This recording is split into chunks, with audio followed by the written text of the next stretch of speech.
So hello my dear friends, welcome back to my channel Let's Speak English. અને આજે practice કરીશું કોઈ એક હેલ્પિંગ વર્બ લઈને. સાહેબ ક્વેશ્ચન કરતા આવડવો જોઈએ. આજે આપણે ક્વેશ્ચન પણ કરીશું અને આન્સર પણ કરીશું. Okay, so let's start. કે સૌથી પહેલા હું ક્વેશ્ચન ડુ થી ચાલુ કરું છું. Do you learn? ઓકે, શું તમે શીખો છો? Do you learn? હવે આની જગ્યાએ તમે જે પણ કરતા હોય, આ રોજની તમારી રોજબરોજની ક્રિયાઓ છે, આની ઉપર જો ક્વેશ્ચન કરવો છે તો હંમેશા શાનો ઉપયોગ કરવાનો? તમારે do no.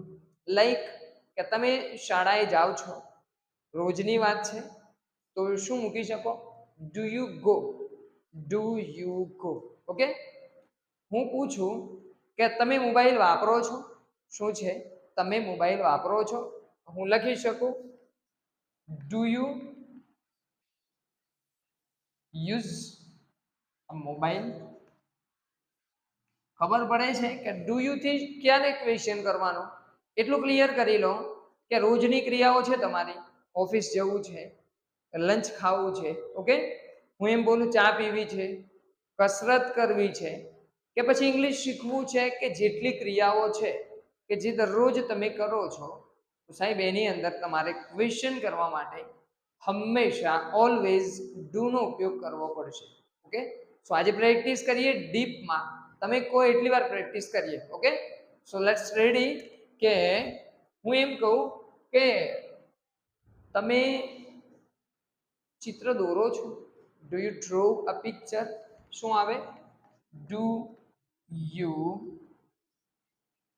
Draw a picture? આપણે ક્વેશ્ચન માર્ક મૂકીએ કારણ કે તમે ક્વેશ્ચન કરો છો. ઓકે, હું એમ બોલું શું તમે ખાવા રાંધો છો? Do you Cook? Okay, do you Cook food? ધ્યાન આપજો, આની અંદર તમારી વોકેબ એટલે કે તમારું શબ્દ ભંડોળ છે ઇમ્પ્રૂવ થશે. Okay, do you Cook? શું તમે રાંધો છો?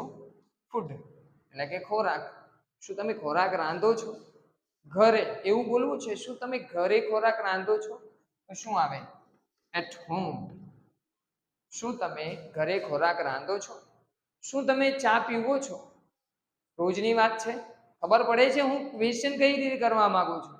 રોજની વાત કરું છું કે જેટલા વાક્યો છે એ તમે રોજ બરોજ કરો છો, તો સાહેબ તમારે ડુ નો ઉપયોગ કરવાનો. ઓકે, તો હું એમ બોલું શું તમે ચા પીવો છો? Do you drink tea? શું આવે? Do you drink tea? શું તમે ચા પીવો છો? લાઈક તમે ચા નથી પીતા, હું ક્વેશ્ચન કરું શું તમે દૂધ પીવો છો? તો શું આવે? Do you drink milk? શું આવે? કારણ કે આ રોજની વાત છે સાહેબ, ચા પીવી, દૂધ પીવું, ઓકે, ખાવા રાંધવું, પછી ચિત્રો દોરવા, કે મોબાઈલ વાપરવો, કે પછી ઇંગ્લિશ શીખવું. ઓકે, તો આ રોજની વાત છે, ત્યારે તમારે શાનો ઉપયોગ કરવાનો છે? Do you know. ચલો, તમે શું શું તમે વાક્યો બનાવો છો? ઇંગ્લિશ બોલવું છે, શીખવું છે, તો વાક્યો બનાવવા પડે. ઓકે, સીધી વાત છે. શું તમે વાક્યો બનાવો છો? Do you make sentences? શું આવે? Do you make sentences? શું તમે વાક્યો બનાવો છો? હું ક્વેશ્ચન કરું કે શું તમે વાક્યો લખો છો? બનાવવા હોય તો બનાવીને પછી લખવા આપણે પ્રેક્ટિસ માટે. ઓકે, તો રોજની વાત છે, રોજ તમારે ઇંગ્લિશ શીખવું છે, તો રોજ પ્રેક્ટિસ કરવી પડશે. તો શું તમે વાક્યો લખો છો? તો શું આવે? મેક એટલે બનાવવું અને રાઈટ એટલે લખવું. શું તમે ગીત ગાઓ છો ફ્રી થવા માટે, સ્ટ્રેસથી છુટકારો મેળવવા માટે? શું તમે ગીત ગાઓ છો? Do you sing a song? ધ્યાન આપજો, શું છે? Do you sing a song? શું તમે ગીત ગાઓ છો? ઓકે, શું તમે ઇંગ્લિશ શીખો છો? Do you learn English? અહીંયા લર્ન અને પછી શું શીખો છો એને મેન્શન કરવાનું છે. Okay, do you learn English? શું તમે ઇંગ્લિશ શીખો છો? શું તમે ક્રિકેટ રમો છો? ઓકે, દરરોજની વાત છે. Do you play cricket? શું આવે? Do you play cricket? Do you play cricket? તો આઈ હોપ કે સાહેબ આઈડિયા આવી ગયો છે કે જેટલા વાક્યો તમે સવારે ઉઠો છો ત્યારથી લઈ બપોરે સાંજે ને સૂવો છો ત્યાં સુધી જે રોજબરોજની ક્રિયાઓ છે કે કોઈને ક્વેશ્ચન કરો છો તમે કે તું દરરોજ આ કરે છે, તું દરરોજ રમે છે, તું દરરોજ ચિત્રો દોરે છે, કે તું દરરોજ મારા વિડીયો જોવે છે, કે તું દરરોજ ઇંગ્લિશ બોલે છે. તમે કંઈક રોજ કરો છો સાહેબ એના માટે શાનો ઉપયોગ કરવાનો છે કે ડુ યુ નો. ઘણા સેન્ટેન્સ બનાવી શકો તમે. Do you speak English? શું તમે ઇંગ્લિશ બોલો છો? શું તમે કામ કરો છો? Do you work? Do you work? Okay, હું એમ બોલું કે તમે દોડો છો? Do you run? શું તમે ચાલો છો? Do you walk?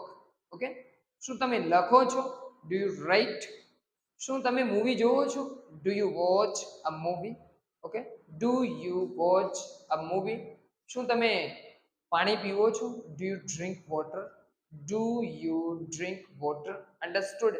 કે આટલી સિમ્પલ રીત છે કે તમારે રોજની ક્રિયાઓ માટેનો ક્વેશ્ચન કરવો છે ડુ યુ થી કરવાનો અને રોજની ક્રિયાઓ મેં મેન્શન કરી છે એને તમારે બોલવાની. Do you learn? શું તમે શીખો છો? Do you use? શું તમે વાપરો છો? Do you draw? શું તમે દોરો છો? Do you Cook? શું તમે રાંધો છો?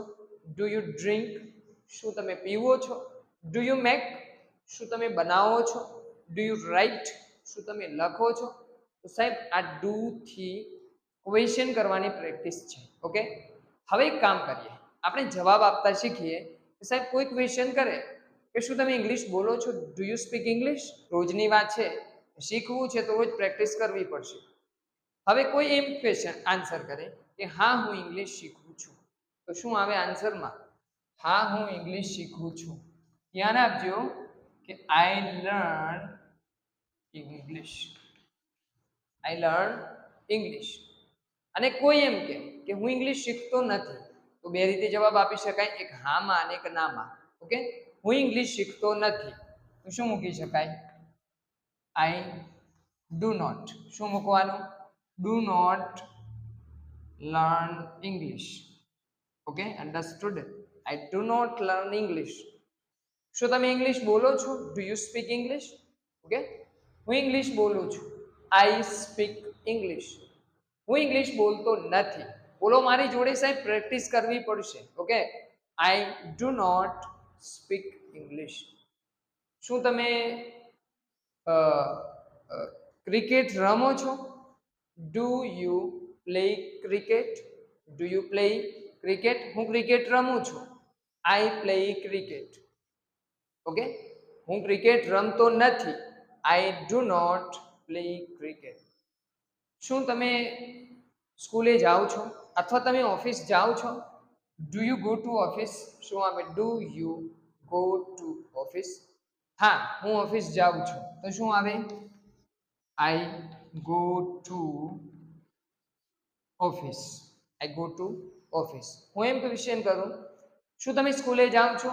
Do you go to school? તો હું આન્સર કરું, હું સ્કૂલે જાઉં છું, આઈ ગો ટુ સ્કૂલ. શું લખી શકાય? I go to school. Okay, હું ઓફિસ જતો નથી, તો તમે જાતે ટ્રાન્સલેટ કરો, ટ્રાય કરો. હું ઓફિસ જતો નથી, I do not go to office. શું આવે? I do not go to office. હું ઓફિસ જતો નથી. હું સ્કૂલે જતો નથી, I do not go to school. I do not go to school. Okay, શું તમે સવારે વહેલા ઉઠો છો? Do you wake up early in the morning? Okay, એ બહુ લાંબુ થઈ જાય છે. હું એમ બોલું, શું તમે વહેલા ઉઠો છો? Do you wake up early? Early એટલે શું છે? EARLY. અર્લી એટલે વહેલા. Do you wake up early? શું તમે વહેલા ઉઠો છો? યસ, આઈ વેક અપ અર્લી. શું આવે? હા, હું વહેલા ઉઠું છું. તો તમે આન્સર કરી શકો, I wake up early. Wake up એટલે કે જાગવું સવારે, અને અર્લી એટલે વહેલા. I wake up early. હું સવારે વહેલા ઉઠતો નથી. તો શું આવે? I do not wake up early. So friends, એકદમ ઇઝી છે. આઈ હોપ કે ખબર પડતી હશે. એકદમ સિમ્પલ વેમાં હું તમને એક્સપ્લેન કરું છું. ઓકે, ફરીથી ક્વેશ્ચન કરો, તમે મારી જોડે બોલો. શું તમે મોબાઈલ વાપરો છો? Do you use a mobile? શું તમે મોબાઈલ વાપરો છો? બોલો ફરીથી. Do you use a mobile? Okay, હું મોબાઈલ વાપરું છું. તો આઈ યુઝ અ મોબાઈલ. હું મોબાઈલ વાપરતો નથી. I do not use a mobile. Understood? શું તમે કાર ચલાવો છો? Do you drive a car? Do you drive a car? શું તમે કાર ચલાવો છો? હું કાર ચલાવું છું. Okay, I drive a car. હું કાર ચલાવતો નથી. I do not drive a car. Understood? શું તમે પ્રેક્ટિસ કરો છો? Do you practice? શું તમે પ્રેક્ટિસ કરો છો? Do you practice? હું પ્રેક્ટિસ કરતો નથી. I do not practice. શું તમે ઇંગ્લિશ બોલો છો? Do you speak English? હું ઇંગ્લિશ બોલું છું. I speak English. હું ઇંગ્લિશ બોલતો નથી. I do not speak English. So I hope કે ફ્રેન્ડ્સ આટલી સિમ્પલ રીત છે કે જેટલા વાક્યો બનાવવા હોય એ બની શકો. રોજની ક્રિયાઓ છે. શાનાથી ક્વેશ્ચન ચાલુ કરો તમે? ડુ યુ થી. Okay, do you speak? Do you learn? Do you write? Do you go? અને તમે આન્સર કરી શકો છો કે આઈ લર્ન, હું શીખું છું. આઈ ડુ નોટ લર્ન, હું શીખતો નથી. આઈ ગો ટુ સ્કૂલ, હું સ્કૂલે જાઉં છું. I do not go to school, હું સ્કૂલે જતો નથી. આઈ વેક અપ અર્લી, હું વહેલો ઉઠું છું. I do not wake up early, હું વહેલો ઉઠતો નથી. સો ફ્રેન્ડ્સ, આ છે પ્રેક્ટિસની રીત. આઈ હોપ કે જો હેલ્પફુલ થાય તો વિડીયોને લાઈક કરજો, અને હેલ્પફુલ નથી થતું તો વિડીયોને ડિસલાઈક કરજો. ઓકે, સો લેટ્સ કે મળીશું આવતા વિડીયોમાં.